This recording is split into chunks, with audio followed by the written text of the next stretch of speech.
জীবনে সফল হতে চাইলে নিজের মা বাবাকে কখনো কষ্ট দিও না।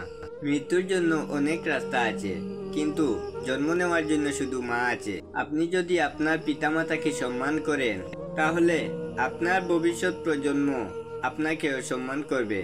এই পৃথিবীতে উপরওয়ালা দেওয়ার সবচেয়ে বড় উপহার হলো মা। মা এমন একটি সম্পদ, যা হারিয়ে গেলে পৃথিবীর কোথাও তা আর খুঁজে পাওয়া যাবে না। ভালোবাসতে সবাই পারে, তবে মায়ের মতো কেউ ভালোবাসতে পারে না। স্ত্রীকে খুশি করা একজন স্বামীর দায়িত্ব, কিন্তু মা বাবাকে বাদ দিয়ে নয়। অবশ্যই মা বাবার দিকে লক্ষ্য রাখতে হবে। সন্তান হিসাবে এটা আপনার দায়িত্ব। একটা কঠিন সত্য কি জানো তো? প্রত্যেক শিক্ষার্থীর সফলতার পেছনে তার মায়ের বোকাজাটা জুতা থাকতেই হবে।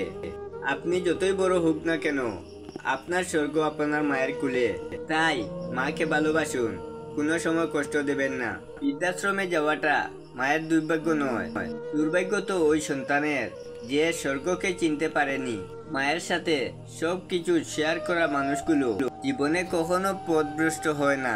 পৃথিবীর সবচেয়ে শান্তির জায়গা হলো মায়ের কোল। এই পৃথিবীতে মা ছাড়া পুরো দুনিয়াটাই অন্ধকার।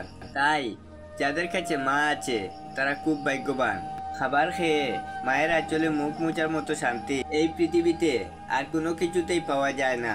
ক্ষুধার্ত সন্তানের কান্না একজন মায়ের কাছে করোনা ভাইরাসের চেয়েও বেশি কষ্টদায়ক।